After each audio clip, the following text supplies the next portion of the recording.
السلام علیکم ورحمۃ اللہ وبرکاتہ، قارئین و سامعین، مزید ایک ویڈیو لے کر آپ کے سامنے حاضر ہوئے ہیں۔ امید کرتے ہیں کہ آپ کو یہ ویڈیو پسند آئے گی۔ عنوان ہے رمضان المبارک کیسے گزاریں۔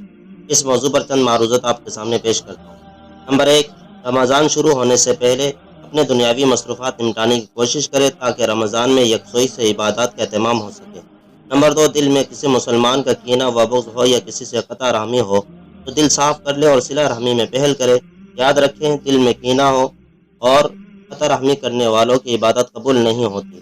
نمبر تین، چاند دیکھنے کا خصوصی اہتمام کرے اور چاند دیکھ کر مسنون دعائیں پڑھے اور رمضان کے مکمل روزے رکھنے کا پختہ عزم کرے۔ نمبر چار، رمضان کی پہلی شب سے ہی تراویح میں مکمل قرآن سننے کا اہتمام کرے اور قرآن ختم ہو جانے کے بعد بھی چاند رات تک تراویح ہرگز نہ چھوڑے۔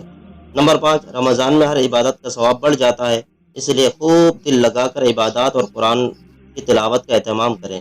نمبر چھ، تہجد و سحر و افطار کے مبارک اوقات میں اپنے لیے اور تمام امت مسلمہ کے لیے دعاؤں کا بہت زیادہ اہتمام کریں۔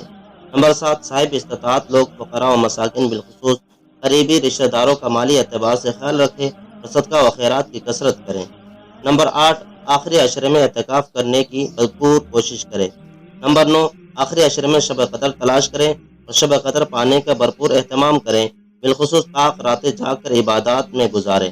نمبر دس، عید کی رات، چاند رات کو لیلۃ الجائزہ یعنی اجرت اور انعام وصول کرنے کی رات کہا گیا ہے۔ یہ عظیم الشان رات بازاروں میں ضائع نہ کرے بلکہ اللہ کے حضور گڑ گڑا کر اپنی کوتاہیوں کا اعتراف کرے اور یہ رات توبہ استغفار میں گزارے۔ اللہ رب العزت ہم سب کو عمل کرنے کی توفیق عطا فرمائے۔ جزاک اللہ خیر و احسن الجزا۔